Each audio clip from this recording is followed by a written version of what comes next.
Hello everyone, welcome you all on my YouTube channel Future Mentor. So today in this video we are going to discuss about BPSC 4.0. जी हाँ, जैसा कि आप सभी जानते हो कि BPSC 4.0 का नोटिफिकेशन अभी आने वाला है और फिर इसी ईयर के एंड तक जो एग्ज़ाम है वो कंडक्ट हो जाएगा।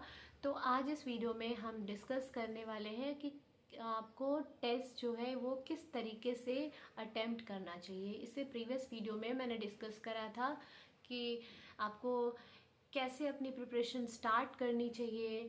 कुछ बुक्स के नाम बताए थे कि किस किस बुक्स की आप हेल्प ले सकते हो और किस तरीके से अपनी प्रिपरेशन जर्नी को स्टार्ट कर सकते हैं। तो आज की बेसिकली इस वीडियो में हम डिस्कस करेंगे कि आपको किस तरीके से टेस्ट जो आपने परचेज कर रखा होगा कहीं से, उसे किस तरीके से अटेम्प्ट करना चाहिए, क्या एक्चुअल में मेथड होता है टेस्ट अटेम्प्ट करने का। तो जी हाँ, मेरा नाम है अनुपम और मैंने बीपीएससी टीआरई 2.0 को क्लियर किया था और आज के इस वीडियो में मैं अपने एक्सपीरियंस के बेसिस पे आपको मैं आपके साथ कुछ सजेशंस, कुछ आप कह सकते हो कि टिप्स शेयर करना चाहूँगी जो कि आपके लिए हेल्पफुल रहेगा।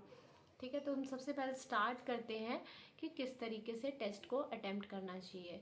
तो यदि आपने किसी भी प्लेटफॉर्म से टेस्ट सीरीज जो है वो परचेज़ कर रखी है, like text book, grade up, या फिर कहीं से भी परचेज़ कर रखा है, या फिर आपने ऑफलाइन कोई बुक परचेज़ कर ली है, तो वहाँ से टेस्ट लगाना ज़रूर स्टार्ट कर दे। टेस्ट बहुत ही ज़्यादा इम्पॉर्टेंट है। सिर्फ पढ़ना इम्पॉर्टेंट नहीं होता, पढ़ने के अलावा आपको रिवीजन करना भी आपके लिए उतना ही मैंडेटरी है जितना कि पढ़ना। ठीक है, तो आप टेस्ट अटेम्प्ट करना ज़रूर स्टार्ट करें। और जब भी टेस्ट अटेम्प्ट करते हो तो सबसे पहले जिन चीज़ों का ध्यान रखना है वो आता है टाइम लिमिट। ठीक है, मतलब जब आपने टेस्ट लगाना स्टार्ट करा, सपोज़ आपने ऑनलाइन टेस्ट लगाना स्टार्ट करा, तो आप जैसे ही अपना टाइमर स्टार्ट कर देते हो तो आपको बीच में उठ के नहीं जाना है या फिर टेस्ट को पॉज नहीं कर देना है, वन गो में आपको टेस्ट लगाना है। इससे क्या होगा, एक तो आपके अंदर पेशेंस जो है वो डेवलप होगी, सिटिंग आवर्स आपका जो है वो इंक्रीज होगा।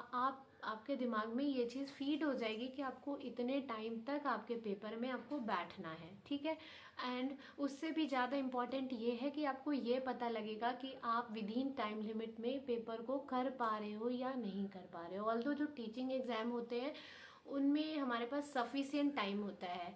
अब मान लो कि ये वीडियो उन लोगों के पास जा रही है जो एसएससी की प्रिपरेशन कर चुके हैं, बैंकिंग की प्रिपरेशन कर चुके हैं, उन्हें ऑब्वियसली ये चीज़ बड़ी ऑकवर्ड लगेगी कि मैं कह रही हूँ कि टाइम लिमिट का पता लगेगा। वहाँ टाइमिंग जो है वो बहुत कम होती है, उसके कंपैरेटिवली यहाँ टाइमिंग हमारे पास इनफ होती है।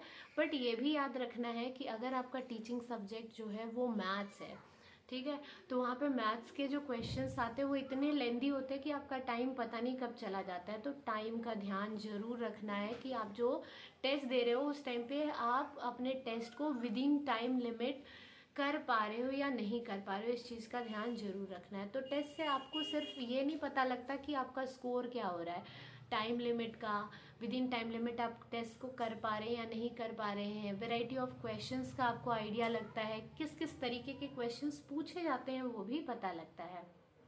ठीक है, तो पहला मैंने क्या कहा कि आपको टाइमर, जैसे ऑनलाइन देते हैं तब तो टाइमर चलता है। अगर आप ऑफलाइन कंडक्ट करो, लाइक आपने कोई बुक परचेज कर रखी है, कोई टेस्ट सीरीज जो है ना ऑफलाइन ले रखी है, तो वहाँ से अगर आप देते हैं तो उस टाइम पे आपको टाइमर लगा के प्रॉपर टेस्ट अटेम्प्ट करना है। नाउ नेक्स्ट आता है कि टेस्ट को अटेम्प्ट कर लेने के बाद उसे एज इट इज़ नहीं छोड़ देना कि मैंने टेस्ट दे दिया, मेरे स्कोर शो होने लगे कि आउट ऑफ 120 मैंने इतना स्कोर करा है, अब नेक्स्ट टाइम मैं नेक्स्ट टेस्ट पे स्विच कर जाता हूँ।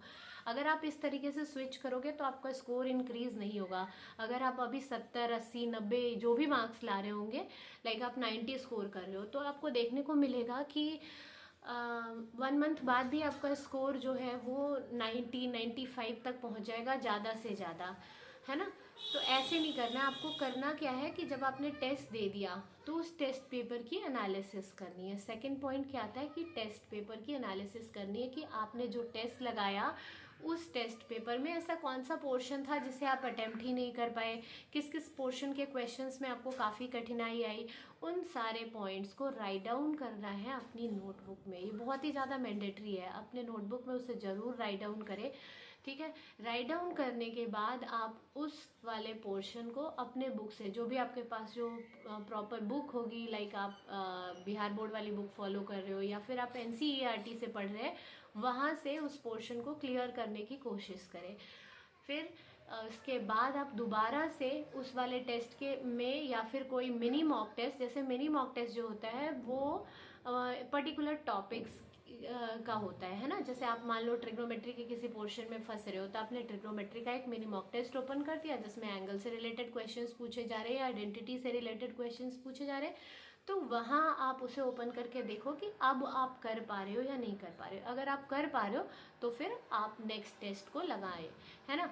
तो सबसे पहले ये भी ध्यान देना है कि आपको टेस्ट को स्किप नहीं करना है, उसकी प्रॉपर एनालिसिस करनी है। ऐसे में होता क्या, जब हम स्किप कर देते हैं ना, तो नेक्स्ट पेपर में भी वही वाला क्वेश्चन, भले क्वेश्चन रिपीट हो रहा हो बट हमसे इस टाइम भी नहीं सॉल्व हो पाता है। तो ये वाली गलती नहीं करनी है। यही गलती करके मैं अपने KVS एग्जाम में गई थी और ऐसा हुआ था कि एक क्वेश्चन था जो कि मैंने पता नहीं 4-5 टेस्ट पेपर ही मैं लगा पाई थी, क्योंकि जैसा मैं पहले भी वीडियो में बताती आई हूँ कि मैं ऑलरेडी वर्किंग थी, मैं दिल्ली गवर्नमेंट स्कूल में पढ़ा रही थी, तो मेरे पास इतना टाइम नहीं होता था कि मतलब मैं बहुत अच्छे से प्रिपेयर कर पाऊँ।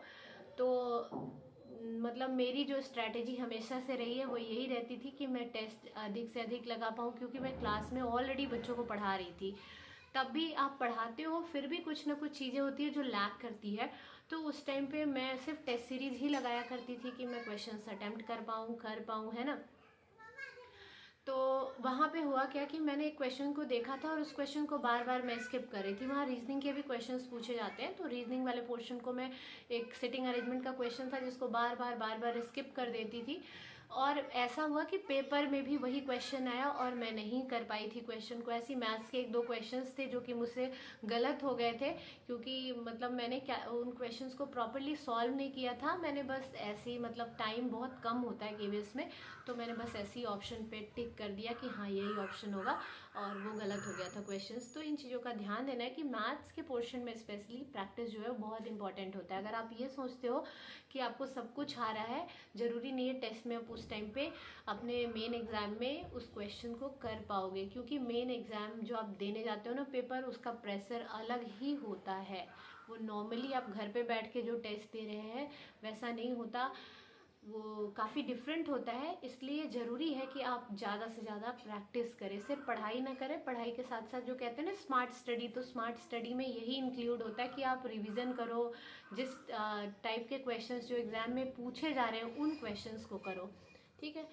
तो टेस्ट लगाने के लिए 2 चीज़ मैंने डिस्कस करा, एक तो आपको टाइम लिमिट का ध्यान देना है, दूसरा पेपर की एनालिसिस करनी है, और नेक्स्ट टाइम हमें नेक्स्ट पेपर पे स्विच करना है, वहाँ जाना है और देखना है कि अब हम क्वेश्चंस को कर पा रहे हैं या नहीं कर पा रहे हैं, उस टॉपिक से रिलेटेड क्वेश्चंस को। साथ ही अपने टाइम ड्यूरेशंस को थोड़ा, मतलब अपनी स्पीड को फास्ट, ऑब्वियसली आप जितने पेपर करोगे आपकी स्पीड ऑटोमेटिकली इंक्रीज हो जाएगी और आप मतलब कम टाइम में पेपर को कर पाओगे, ठीक। तो ये था कि आपको टेस्ट किस तरीके से लगाना है।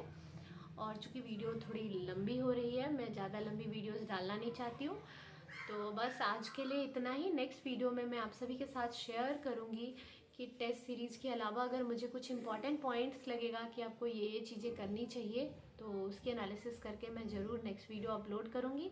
इसके साथ ही मैंने मतलब बोर्ड के साथ तो नहीं, ऐसे पावर पॉइंट के थ्रू वीडियोस अपलोड करने स्टार्ट कर दिए हैं। आप प्लेलिस्ट में जा सकते हो, BPSC TRE 3.0 के नाम से प्लेलिस्ट बनी हुई है, क्योंकि पहले मैंने वीडियो अपलोड करे थे, तो आप वहाँ जाओगे तो अभी आपको वीडियोस मिल जाएंगे।